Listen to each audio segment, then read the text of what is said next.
Olá, professor Salve, professor Arroio, muito obrigado pela sua presença cosmopolita em nossa live aqui. Prazer. Eu que lhe agradeço, professor. Agora lhe pergunto, está me ouvindo bem? Estou lhe ouvindo muito bem. Ouvindo bem. É que a sua voz hoje, diferente das outras lives, está um bocado distante. Ah, está distante. A sua, e agora? Voz. Você está sem microfone aí, por isso. Isso. Mas, e aí, professor, como é que está? Melhorou? Como é que está a audição?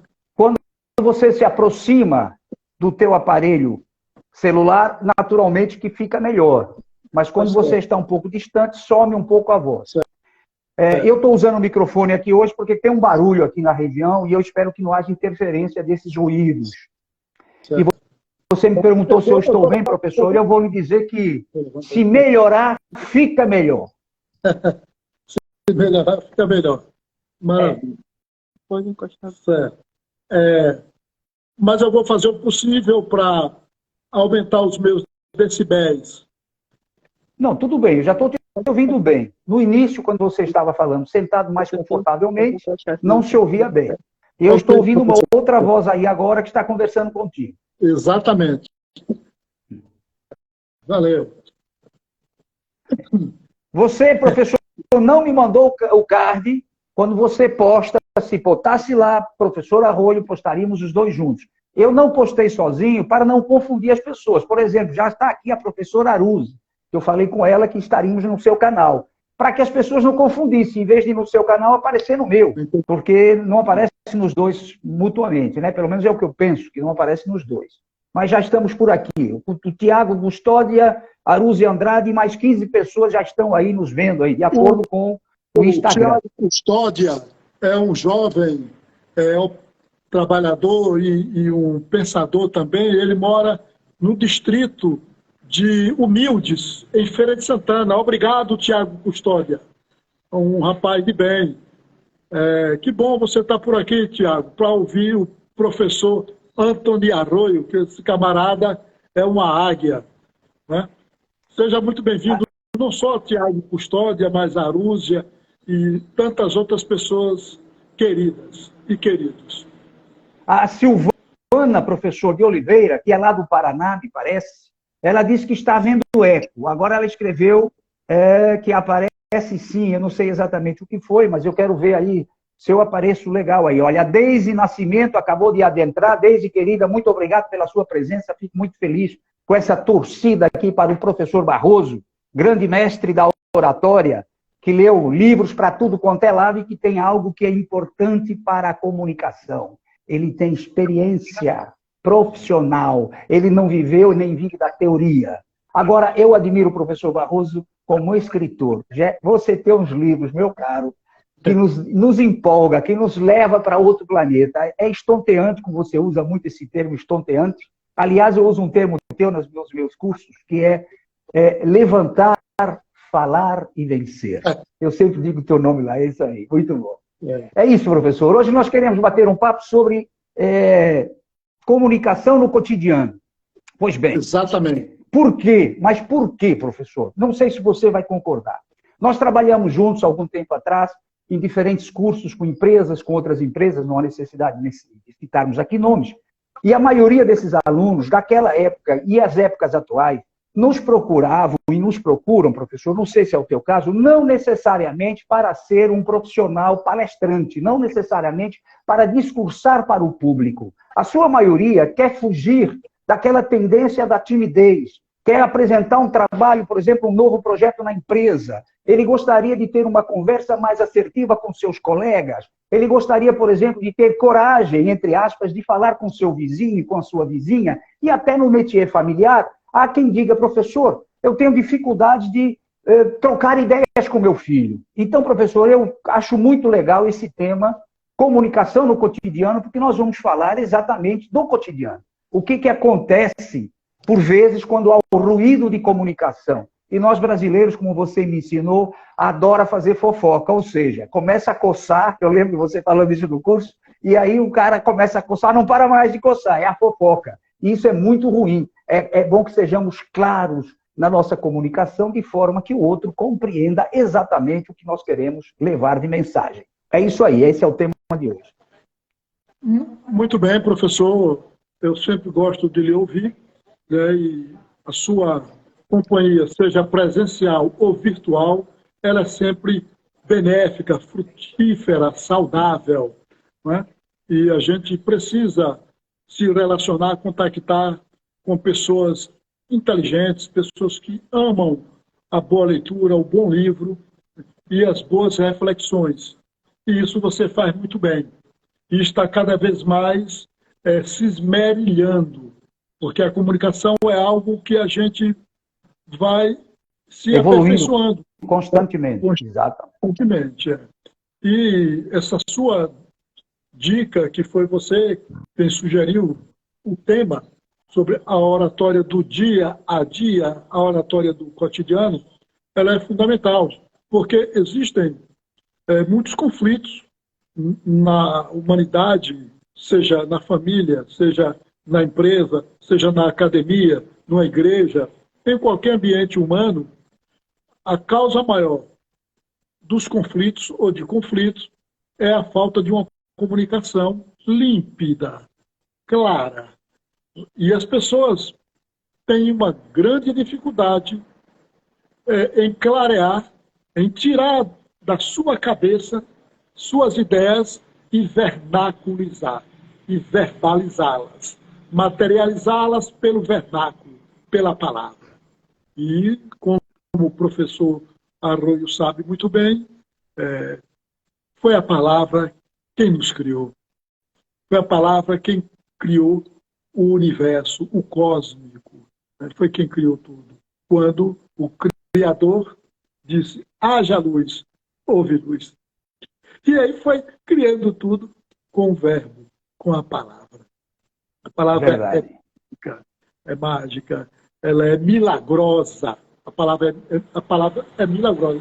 E não sei por que cargas d'água, professor Arroio, os seres humanos, eles não se aprimoram nesta seara tão importante. Veja bem, porque, vamos pegar aqui, eu estou sendo exagerado, mas eventualmente a gente tem de ser cheios de exageros e prosopopeias.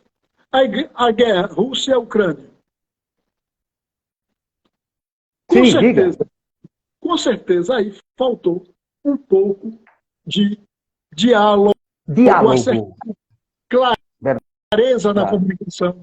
Eu fiquei triste quando vi um camarada numa reunião, não sei se foi no Parlamento Europeu ou não sei onde foi, saiu com a bandeira da Ucrânia, o embaixador, o diplomata do outro país, ou foi da Rússia, encheu de soco o outro agora, essa semana. Uma coisa feia, sabe? Coisa feia. Professor, no parlamento nós estamos indo para a Idade Média, ou o que está acontecendo com essa gente atual? Porque nós estamos vendo aí nesses parlamentos, e não é só na Europa, aqui na América do Sul também, para não definir um só país, a mesma coisa, agressividade total, não se dialoga com uma certa cultura, com uma certa paz. Inclusive as palavras podem ferir, você sabe disso, ferir muito mais do que uma faca, vamos dizer assim. E eu vejo com maus olhos, ou fico triste de ver essas pessoas atuando dessa maneira, porque são pessoas públicas. Eles estão dando exemplos. Você imagina uma pessoa que está aqui assistindo e vê um cidadão que ele tem um certo respeito fazendo um negócio desse, ele acaba fazendo igual. Nós tivemos aí nos anos anteriores exemplos disso, de pessoas que seguem determinadas palavras ditas e determinados gestos e acaba tendo problemas depois com a justiça. Mas antes de continuar, professor, eu quero mandar aqui um abraço lá para Pernambuco, para o Nenê, que é o Flávio Vieira, é um candidato o ano que vem lá a vereador. Também está aqui conosco, professor, a senhora Kátia Bacelar, que é muito legal que ela esteja conosco, está nos cumprimentando, mandando um abraço. E está aqui também, professor, que foi um aluno teu no Sebrae dos Novos Talentos, o Tito Araújo, que é o Tiago Araújo, está aqui mandando um abraço, dizendo que te segue já há muito tempo, está todo feliz da vida. E temos outros aqui também, como o Fabrício, o Alberto Carvalho, etc. E é isso aí. E se eu faltei alguém, daqui a pouco a gente fala. Mas professor, diga. Todas essas pessoas. Agora, Alberto Carvalho é um criminalista Se for, ele vai avisar por aí. Mas, professor Arroio, você sempre vai anunciando as pessoas aí que forem aparecendo, porque eu acho isso muito legal. Porque eu estou tendo aqui uma certa dificuldade momentânea, né, de fazer esta leitura, e aí você está sendo a sopa Mas no tem mel. tem um detalhezinho, professor. Eu utilizo o meu computador, o meu PC, sempre aqui do lado. Quando você me vê olhando aqui para a esquerda, é que eu estou olhando numa tela maior, porque a tela do nosso celular, onde nós fazemos essa live, é muito pequena. E se eu estiver muito próximo aqui para tentar enxergar, fica meio estranho. Então, aqui eu vejo com facilidade, enxergo os nomes, vou cumprimentando, depois posso botar a tela para cima e para baixo, os nomes vão e voltam, está tudo cheio de Então, legal. tá. Mas Tá sim, no caminho professor, certo. vamos lá. Você é um expert. É um expert. Fico Não, feliz não sou não, não muito sou por não, isso. não sou não. E essa pessoa que é candidata a vereador, esse rapaz que é candidato a vereador pelo estado de Pernambuco, por alguma cidade do estado de Pernambuco, por algum município ou cidade, como é o nome dele? É Flávio Vieira da Silva, mais conhecido como Nenê da Moto, porque ele é taxista, ou melhor, mototaxista, com uma responsabilidade, professor, incrível. Primeiro, porque ele anda sempre uniformizado, de forma a ser reconhecido como tal.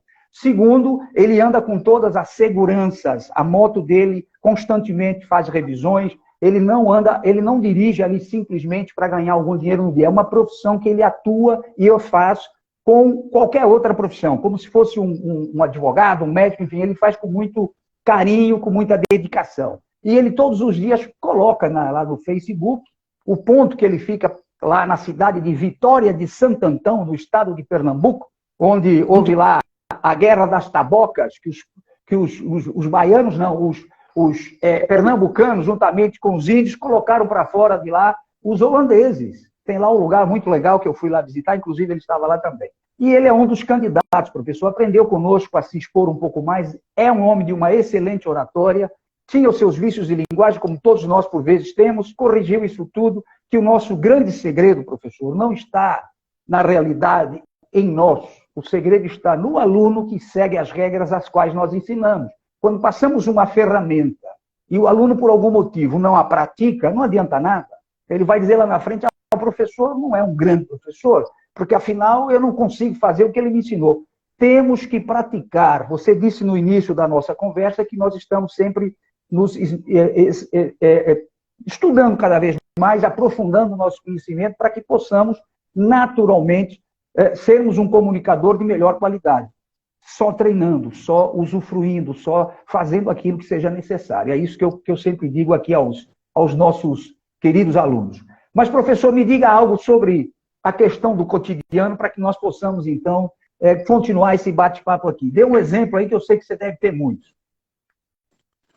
Pois bem, a comunicação no dia a dia, no cotidiano, ela é decisiva no futuro, na vida de qualquer profissional. Seja ele um mototaxista, seja ele um piloto de aeronave, seja ele um piloto de transporte marítimo, como eu sei que o professor Arroio tem este brevet. É brevet que chama de... É quase isso, professor. É uma autorização para navegar nas águas, digamos, rasas.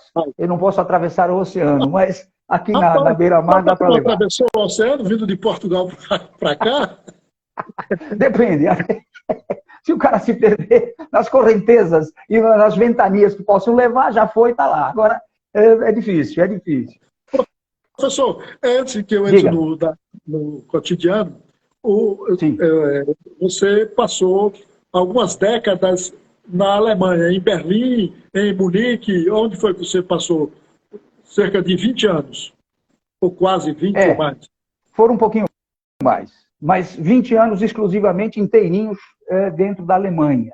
Mais precisamente na cidade de Berlim, onde a cidade de Berlim era a capital da Alemanha chamada comunista, que era a Alemanha Oriental, e que tinha lá muitas coisas interessantes, que mais tarde, com a caída do muro, que foi em novembro de 88... Você estava lá na caída do muro? Eu estava lá em cima do muro, quebrando ele junto com aquela população toda, cumprimentando todo mundo, bebendo cerveja alemã com ele.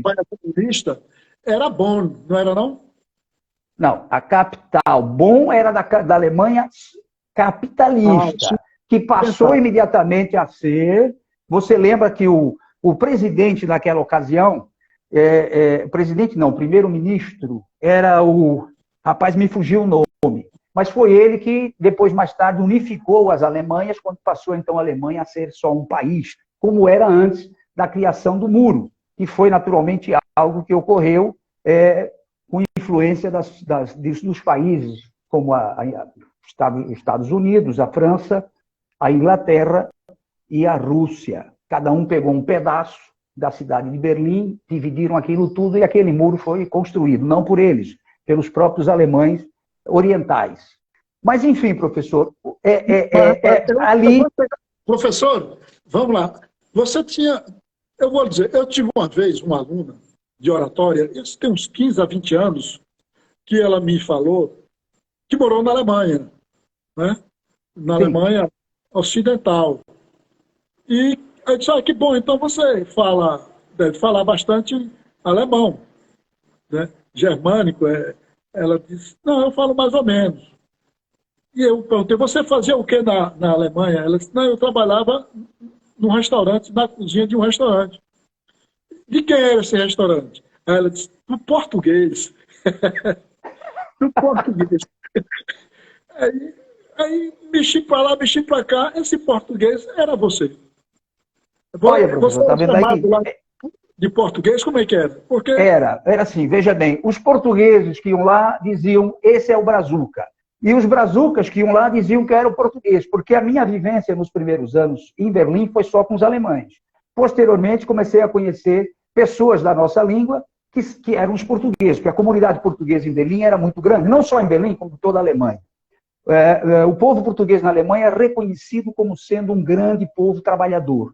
Então, todo alemão gostaria, e não sei até hoje, creio que seja assim, gostava muito de ter empregados, ou funcionários, ou colaboradores, melhor dizendo, portugueses, que eram dedicados, são dedicados e sabem trabalhar. Então, convivi com muitos portugueses, em especial na gastronomia. Eu também trabalhei com a Lufthansa, em Tegel, no aeroporto de Tegel, em Berlim. Foram 2 anos até eu entrar nessa história de comprar um restaurante, digo a você que foi assim uma aventura estreante, mas eu não faço. Quem lançou a lambada na Alemanha foi você, não foi? Foi. Não fui eu que lancei lá, professor, mas dancei muita lambada. Agora... É verdade que o atual presidente da República, Lula, quando esteve em seu restaurante lá na Alemanha naquela época? Esteve lá. Esteve lá, ele era um candidato já aqui numa das eleições que ele perdeu para o Henrique Cardoso, e já tinha naquela época, naturalmente, quem era a favor dele, já tinha quem era contra. E é muito difícil você, nesses momentos, contornar essa situação. Tem que ter muita habilidade, muito diálogo para evitar o choque, porque as pessoas, professor, é assim, vou explicar rapidamente para que aqui entendam. Quando você, na Alemanha, elege um candidato, quando você vota para um candidato, você assume a responsabilidade, como eleitor, de cobrar desse cidadão, desse político, que ele cumpra as suas obrigações. Então, não sou eu que votei no outro que vou dizer a você, vai lá, ou eu vou criticar o político que ele votou. Ele próprio tem a consciência, como eleitor, que ele votou no cara errado. Ele diz assim, não, peraí, eu votei, mas ele não está cumprindo nada do que ele fez. Eu vou atrás dele, vou criticar e vou fazer a minha crítica para ele. Aqui, professor, as pessoas assumem um compromisso com o seu eleito, com o seu político, de tal maneira que se você disser alguma coisa que aparentemente é contra aquele político, eles avançam em você que nem louco, seja da esquerda, seja da direita, eu estou exagerando um pouco, é claro, defendendo aquele político como se fosse um familiar, como se fosse um parente próximo, e as pessoas não entendem. Gente, se eu votei com o professor Barroso para que ele seja o prefeito de Santo Antônio, e depois que ele está lá, ele não cumpre 10% daquilo que ele prometeu durante a campanha, eu enxergo que, como eleitor dele, eu tenho a obrigação e o direito até de cobrar. Agora, não tenho que estar em cada discussão defendendo o Barroso, porque ele não cumpre aquilo que ele prometeu. É o que nós fazemos aqui, e na Alemanha é o inverso. Eu cheguei a votar lá porque, você sabe, eu me naturalizei alemão na época, Fui casado com uma alemã, meu filho está lá até hoje, já sou avô de 3 crianças, as quais ainda não vi pessoalmente, vejo só aqui pelo celular, né? Conheci seu filho, um menino muito bom. Conheceu. Ele tinha Ele me 21 anos quando ele veio conheceu, passar um ano aqui comigo. e ele foi fazer estágio como engenheiro em Pernambuco, em Recife, não foi? Foi.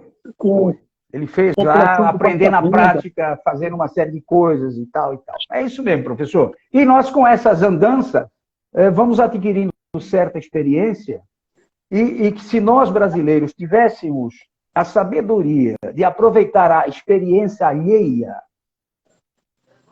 nós viveríamos muito mais tempo tranquilos do que essa loucura que às vezes é a ansiedade do que vai acontecer amanhã, do que vai ser se eu ficar nessa direção. Porque nós não aceitamos a experiência do outro. Quando você diz a alguém assim, olha, casamento é difícil, casamento não é uma coisa fácil. Aí o cara olha para você, ou a mulher é igual, e diz assim, foi o teu casamento que não deu certo, mas o meu vai dar certíssimo. 6 meses depois, você encontra as figuras e ele diz, rapaz, você tinha razão. Pois é, você não me ouviu. Então, eu estou dando um exemplo esdrúxulo, professor, mas para entender que nós não assumimos a experiência do outro. Se você ler aquele livro que você me recomendou há cerca de 15 anos, Poder Sem Limites, de Anthony Robbins, ele tem nos seus capítulos um que diz exatamente isso. Se nós tivéssemos a sabedoria de aceitar a experiência alheia, nós ganharíamos 20 anos na nossa trajetória na área profissional. Por quê? Nós passamos sempre, primeiro pela experiência, adquirir o conhecimento prático, para depois começarmos a ter. Por exemplo, quantos anos leva um advogado para se formar em direito? Estou falando da faculdade. 4, 5 anos. 5 anos, vamos colocar. 5 anos, pronto. Depois, ele vai fazer, se ele não fez durante o período de estudos um estágio, ele vai para algum lugar onde ele vai passar praticamente por um estágio. Porque se ele sai só da teoria, é o que eu falei sobre você no início, você não é um teórico baseado em ensinamentos de livros, você tem a experiência profissional. Sei lá quantos milhares de alunos você auxiliou, ajudou a descobrir qual era a missão de cada um deles, ajudou o cara a aflorar a sua inteligência, digamos, enfim, aquilo que ele tinha mais dentro de si, o que ele podia fazer. Então, o camarada faz 5 anos de faculdade, mais 2 aninhos que está ali de uma experiência profissional no escritório, e aí ele quer fazer, por exemplo, uma especialidade. Ele vai começar a estudar de novo para ir para uma determinada direção. Ele leva, professor, entre 7 e 8 anos aprendendo, para depois desse tempo todo, ele começar a se julgar ou se considerar um advogado. Porque enquanto ele não for, na prática, e nós sabemos, professor, e a jurisprudência está aí para nos provar isso, que se o camarada estiver só na teoria das leis, ele quebra a cara, ele precisa estar se atualizando através da jurisprudência. Aliás, professor, eu costumo dizer, o autodidata é uma teoria minha, não sei se nós já conversamos sobre isso.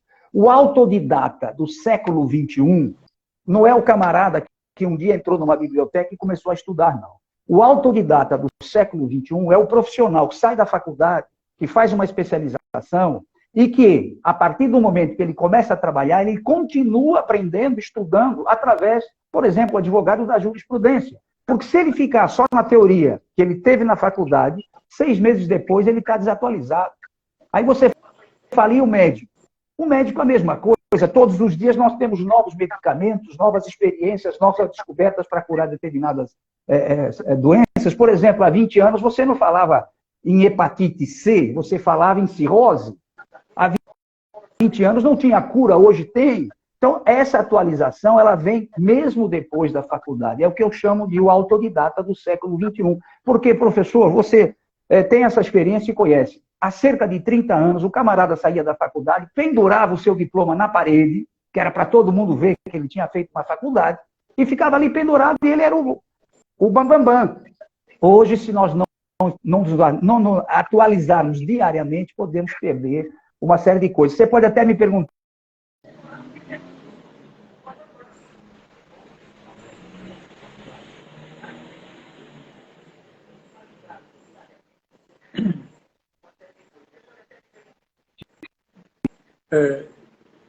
Sempre aqui avisei, trabalhando, para não me ligar, mas tudo bem. Saí um pouquinho do ar, professor, porque ligaram para mim, eu estou usando aqui o celular, já avisei para não ligar, porque eu não uso a internet daqui, eu uso a internet do meu celular, que é muito melhor. Mas, enfim, professor, o que eu quero chamar a atenção... Esse telefonema foi de Berlim ou foi de Varsóvia? Não, foi de São Paulo, porque nós estamos tendo aqui na Irmandade, professor, a qual você, para ser iniciado, em determinado momento, é dito assim, haja luz, você abre os olhos e renasce. Eu não posso falar mais do que isso. E aí a tua vida reinicia-se desde o zero. Você nasce ali naquele momento e é essa palavrinha que você diz, Deus disse, que haja luz, que haja os mares, que haja os peixes, que haja os animais, enfim.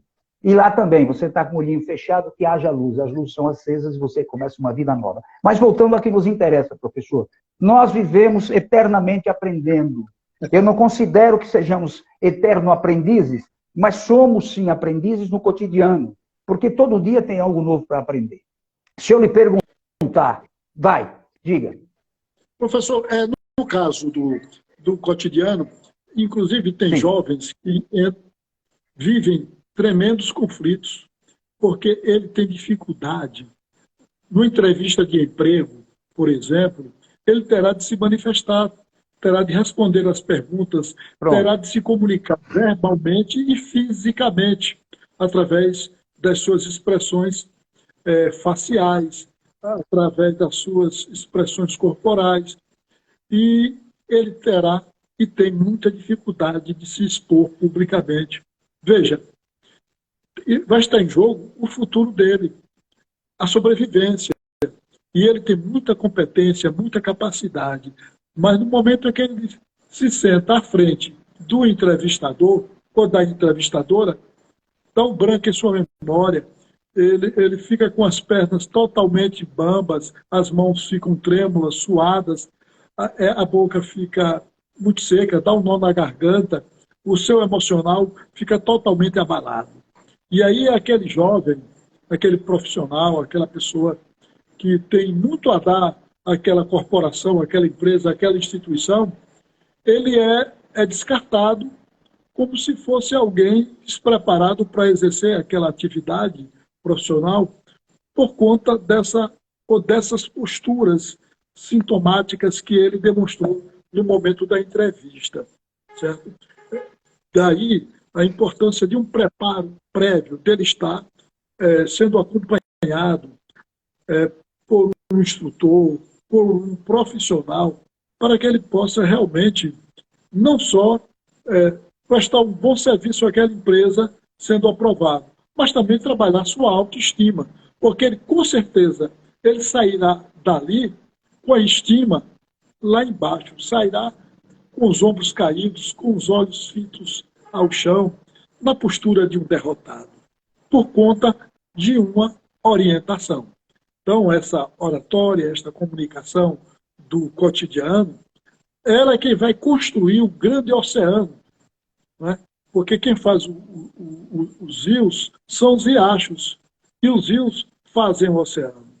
E aí, aquele grande, aquele gigante, aquele grande profissional que está ali no púlpito, falando num seminário, numa palestra ou algo similar, ele tem uma trajetória, ele tem uma história, né? Ele não começou ali. Ele teve uma orientação, ele buscou e busca se aperfeiçoar diariamente, porque o saber e o conhecimento da arte retórica é algo que a gente deve buscar e aperfeiçoar todos os dias, porque ela é humana. Verdade, professor. Agora, eu gostaria de fixar agora o nosso pensamento, a nossa conversa, nessa questão do rapaz, do jovem, até aquele que é um candidato um pouco mais velho para um novo emprego. E a pergunta que eu faço é essa. Entre vamos imaginar aqui, dois estudantes de direito, ou dois recém-formados bacharéis em direito. Não vou nem falar que tenham feito a OAB, que já sejam advogados, mas dois bacharéis. Tem um que sabe se comunicar, ele gesticula, ele trabalha com um tom de voz, ele olha dentro dos olhos do outro e não sabe tanto. O outro tem um conhecimento muito maior, é muito mais dedicado, estudou muito mais, enfim, tem mais memória, é mais hábil a escrever, a redigir, mas é tímido. Normalmente não olha nos olhos, ele olha para baixo, ele quando levanta os olhos é muito rapidamente, vem para baixo. Qual desses dois o senhor acredita, professor, que diante de um profissional que está à procura de um elemento para trabalhar, vai se dar melhor? Claro. Como diz popularmente, de cara, quem vai ser selecionado é aquele que sabe melhor se comunicar. Pronto. Este que tem todo o conhecimento, que domina toda a obra de Pontes de Miranda, de Tobias Barreto, né, de Clóvis Bevilacqua, dos grandes juristas, constitucionalistas, etc., ele tem tudo isso dentro da sua cabeça, do seu algoritmo bioquímico, os seus neurônios, o seu cérebro. Então, essa pessoa, com certeza, ela não vai ser selecionada. E a empresa vai perder um grande profissional. Com certeza, eu não tenho dúvida alguma. Este profissional, por exemplo, vou dar um outro exemplo, professor. Você pegue o professor Arroio, que é maestro em oratória, e um médico renomado em neuro, renomado, e leva para um interiorzinho, para Broacas. Você é apresentado numa assembleia perante todos os habitantes de Broacas como um neuro. Você não é neuro. Você não é médico, você não é neuro. E leva um outro neuro, esse é neuro de verdade, você é um neuro fake, e o outro é um neuro fake. de verdade. Aí coloca você, maestro, na arte retórica, na arte da comunicação, da expressão oral, e pega este neuro. Este neuro é competente. Ele é tão bom quanto Antônio Rosa Damasio, o nosso patrício português, que é diretor da Faculdade de Medicina em Harvard. Cientista. Ele, a esposa dele, Ana Rosa Damasio, tem vários livros, dentre eles que eu reputo como uma grande obra. E o cérebro fez o homem. Olha, doutor Guto acabou de entrar aí na live, viu, Arroio? Muito bem, que seja muitíssimo bem-vindo. Eu sou um admirador, um fã do Guto também. E eu tive a oportunidade de acompanhar um pouco a live dele depois, porque no dia que vocês fizeram a live eu não estava presente. Mas eu fico feliz que ele esteja por aqui, sempre nos ensinando muito, professor. Retornando, então, está Sim. O professor Arroio, que é um neuro. Um neuro fake. Essa daí o neuro fake, eu nunca tinha ouvido isso. Eu acho que é neuro verdadeiro. Não é fake, ele é neuro. Estudou em Harvard, o cara é um talento. E está lá em Broacas, um pequeno município no Nordeste, do Sertão. Mas quem escolhe o médico é a comunidade. Vai escolher de acordo com a posição verbal, com a apresentação de cada um. Como ele vai se expressar, como ele vai vender o seu projeto para aquela comunidade. Certo? Então, este que se formou em Harvard é um grande neuro, mas não domina a palavra, a oratória, não é um bom comunicador. Né? Ele fugiu de todos os grandes centros, indo para Broacas, achando que lá ele iria abafar.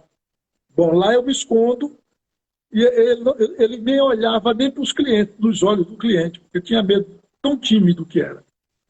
E aí está você e ele. Você se manifesta como se fosse um médico. Um médico. E deita falações com grandes esmeros. E este cientista, ele é muito acanhado em seu vernáculo. Ele treme, ele tergiversa, ele gagueja, fica mariscando palavras.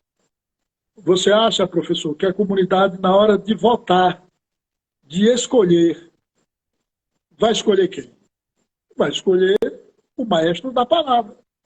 Mesmo bem provável. É bem mesmo você provável. certo? Você Bem lê provável. algumas bulas, lê algumas coisas, treinou direitinho algum negócio, então chegou lá, no lugar de tá.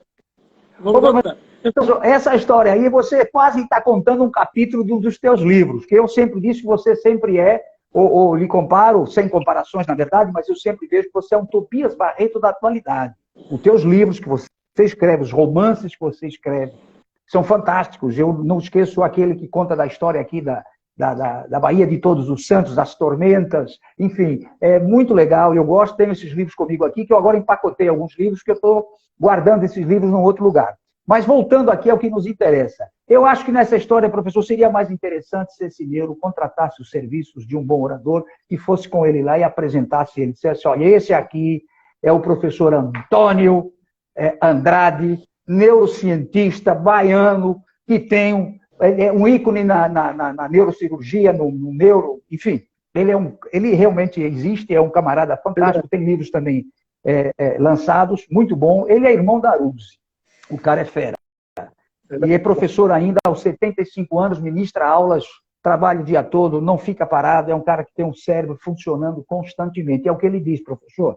Se nós mantivermos o nosso cérebro em atividades, isso vai para todos aqui presentes, nós vamos manter a nossa, digamos, essa questão de ficar maluquinho, senil e estar perdendo a memória, muitas vezes é uma questão de não estar usando o cérebro, de não estar lendo, de não estar fazendo palavras cruzadas, são coisas simples, vendo coisas diferentes, atuando diferentes. Enfim, por exemplo, uma caminhada, professor, em que a pessoa faz todos os dias o mesmo caminho. Se você perguntar, olha, você vai todo dia da sua casa ao teu trabalho, você caminha cerca de 10 minutos. Me conta aí, quantas árvores você vê no teu caminho? Quantas casas nesse teu caminho tem passarinhos, tem cachorro, enfim, alguns animais? A maioria, professor, sem erro agora, sequer percebe que a rua tem árvores. É aquela coisa bitolada, ele sai de casa, vai para lá no mesmo horário, faz aquele caminho sem observar, sem nada. Isso vai bloqueando, de alguma maneira, as sinapses do cérebro. E é importante que a gente faça as coisas um pouquinho diferentes para que possamos, então, manter o cérebro ativo. Isso também dizia o nosso cientista baiano, que faleceu há pouco, que cuidava de questões das mulheres para dar à luz, era Ocimar Coutinho. Ocimar Coutinho. Ele, inclusive, escreveu nos seus livros, professor, que não existe impotência sexual se o homem tiver um corpo saudável. O que existe é, na mente dele, um esquecimento e aquela sinapse que faz com que ele desperte a libido, com que ele faça com que o corpo reaja, vai diminuindo até o dia que ele simplesmente nem pensa mais nisso. Isso escreveu Ocimar Coutinho. Então eu sempre penso nisso, eu digo, olha, temos que nos manter ativos, mentalmente e fisicamente, para estarmos bem. Porque se não for assim, professor, fica difícil. Outra coisa é observar o nosso cotidiano. Por exemplo, segunda-feira eu fui ao médico fazer os exames normais anuais. Urologista. Levei os exames que ele pediu e ele disse assim, senhor Arroio, apareceu alguns cristais aqui na sua urina. O senhor não está bebendo água? E eu disse, não, como não? Eu bebo água. Ele disse, olha, aqui indica que o senhor não está bebendo água. Tirando isso, o resto está legal. Professor, na terça-feira, eu comecei a me vigiar. Eu levantei, como todos os dias, às 5 horas da manhã. Às 6 horas, depois de trabalhar 1 hora, eu fui fazer o meu café. Das 5 às 6, eu não bebi uma gota d'água. Das 6 às 7 que eu tomei o café, eu bebi 1,5 xícaras de café. Das 8 ao meio-dia, nem comi uma fruta, nem bebi um copo d'água. Acabei de almoçar, fui descansar um pouco, não bebi água. Às 18 horas, eu lembrei que eu tinha que beber água. Então, nós nos enganamos. Temos que ficar atento. Pessoas com mais de 60 anos de idade, nós estamos quase lá, ainda somos jovens, não tem sede. 69. Eu não vou dizer nada. Então, professor, veja, é importante que a gente passe também a nos conhecer e a descobrir pequenos detalhes aos quais nós simplesmente não ligamos mais. Esse detalhezinho de fazer com que os nossos sentidos voltem a funcionar normalmente é sair na rua e observar. Ou então fazer um caminho diferente. Ó, em vez de eu ir para a esquerda nesse quarteirão, eu vou pela direita e vou observar o que eu vou enxergar. Quantas casas amarelas? Parece brincadeira, professor, mas isso são orientações de neuros. Faça com que o teu cérebro veja coisas diferentes. Você usa o teu relógio no braço esquerdo, no pulso esquerdo, passe a usar no direito, que é para fazer com que o cérebro comece a mudar os hábitos que nós temos. Porque, como você mesmo sabe, e já escreveu sobre isso, nós somos feitos de hábitos. Os hábitos nos controlam. Então, é importante que a gente comece a descobrir o que eu preciso, na realidade, deixar de lado e o que eu posso assimilar para melhorar. E essa história do cotidiano, professor, tem muito a ver com isso, com os hábitos.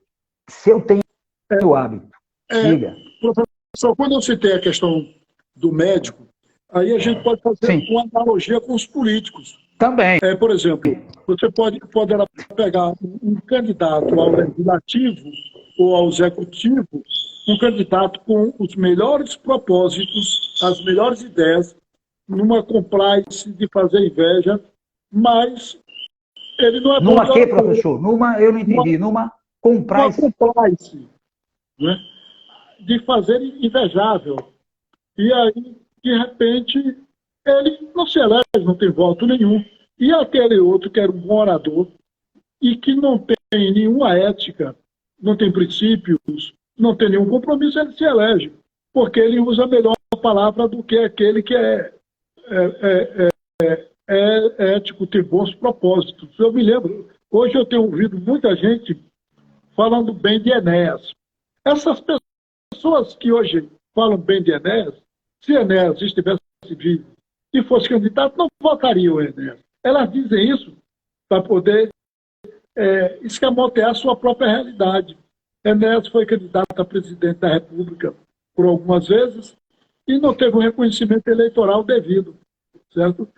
Então, ele tinha um tempo muito limitado na televisão, um cérebro, um crânio fabuloso, sabe?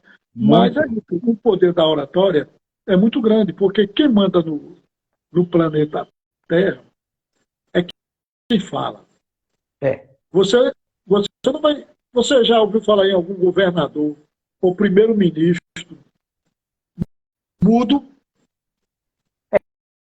Não existe. Não há essa possibilidade. A menos que houvesse um país que todos fossem mudos e todos lá conversassem por libras. Exato. Do contrário, eu não digo que seja impossível, mas é muito difícil. Não é impossível. Mas nós não temos na história ainda da humanidade nenhum governador, nenhum primeiro-ministro, nenhum presidente mudo. Então, o planeta vive sob a égide da falassocracia. Manda quem fala. Agora, falar com assertividade. Porque existem pessoas que cometem grandes erros em sua comunicação. Né? Uma delas é não ter empatia. Não ter empatia com o outro. Você tem comunicador que está dialogando com o seu persuadendo e, de repente, só ele fala. Ele não ouve o outro. Não observa as expressões, o olhar, as microexpressões, o semblante, a expressão corporal, as nuances vocais. Ele não observa nada, ele só está falando. Ele não ouve o outro, não ouve a história do outro, não ouve o feedback. O feedback é muito importante. Ouvir a história do outro é de suma importância. Por quê? Quando você ouve a história do outro, o que é que acontece? Você perdoa mais. Você conhece a dor do outro. Você tem empatia. Aí, o conflito ele é dissolvido porque você sabe que aquela pessoa está reagindo daquela maneira por coisas pretéritas, por coisas passadas, por dores, sofrimentos, mágoas. O Dr. Guto, que domina muito bem esta seara, eu não sei se ele ainda está ao vivo. Acredito que sim, eu não estou vendo aqui na lista, mas deve estar. Dr. Guto, ele domina muito bem essa parte da emoção na oratória. Né? Que bom. A emoção, ela é é um potro, é um corcel, é um touro indomável. A emoção.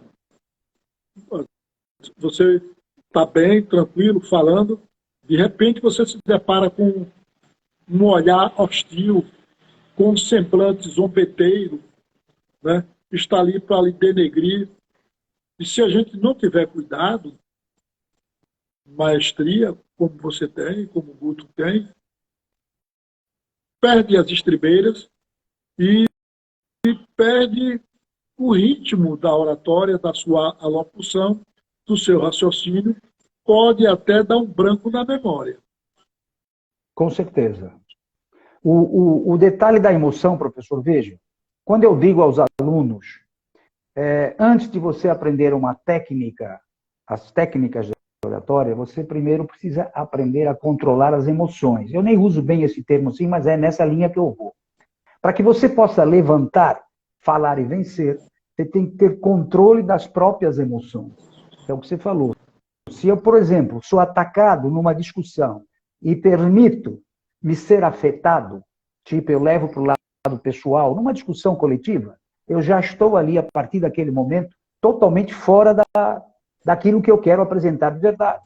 Porque a minha visão, a partir daí, vai ser só de ir na direção daquele que eu me senti ofendido. O cara me mandou, então eu quero dar a ele de volta. E tudo aquilo que sai, eu tivesse preparado para expor, acabo esquecendo, é onde dá o branco.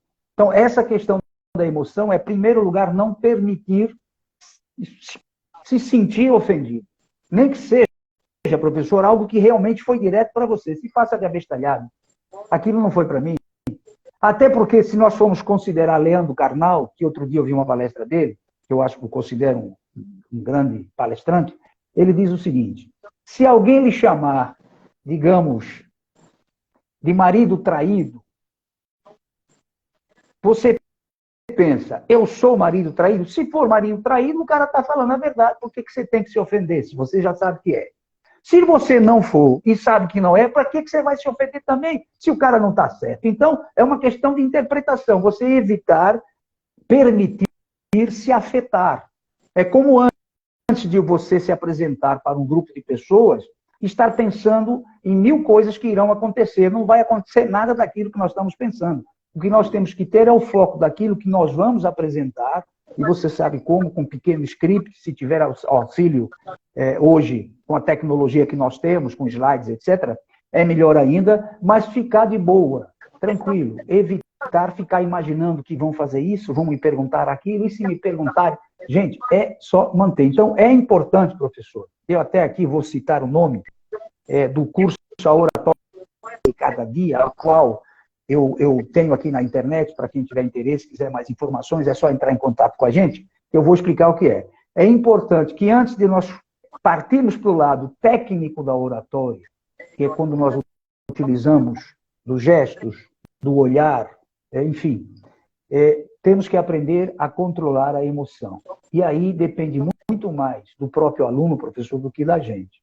E eu já observei, por exemplo, a doutora Socorro, mais conhecida como doutora Socorrinho, candidata a deputada federal em Pernambuco. Ela teve discussões com pessoas que gritavam na frente dela, eu testemunho disso. E ela simplesmente mantinha ali a sua linha tranquilamente, às vezes colocava assim o dedo aqui assim no queixo, como se estivesse pensando, vou agora mandar tudo isso para aquele lugar, mas ficava tranquila, e depois com uma voz calma e tranquila ela dava a volta. Só que mais tarde ela confessava, naquele momento a minha vontade era de atirar a bolsa em cima daquela figura, mas teve o autocontrole. E isso é difícil, professor, você sabe que é difícil, principalmente num país onde nós somos criados a mostrar a nossa masculinidade, né, a nossa coragem, desde pequeno, aquele enfrentamento, uma criança com a outra, enfim, e isso fica no nosso inconsciente, desde pequeno, e mais tarde, quando somos confrontados, a nossa tendência de reagir também da mesma forma. Agora, é treino, professor, eu acredito que isso seja treino, não é remédio, é treino. Temos que treinar, temos que começar a colocar no nosso cérebro que nós podemos nos manter calmos, tranquilos, para poder depois, claro, dialogar de forma a ser empático, que também é difícil. Veja, nós temos o hábito, eu não vou generalizar, mas a grande maioria de nós brasileiros julga. Nós olhamos para alguém e julgamos imediatamente. Nós julgamos tudo, nós julgamos, condenamos, damos lá, enfim, e na realidade, na maioria das vezes nos enganamos. Só que é um hábito nosso, eu não sei explicar o que acontece. Então, a partir daí, para ser empático, a primeira coisa é respeitar idiosincrasias de forma tranquila. O cidadão fala de uma forma diferente, é a linguagem que ele tem, vamos nos adaptar e entender o que ele está se expressando, está falando. Ele tem uma forma de pensar diferente da minha em relação à política, em relação a gêneros, em relação, enfim, seja o que for. Eu tenho que procurar ser empático, como você orienta, e entender a ele.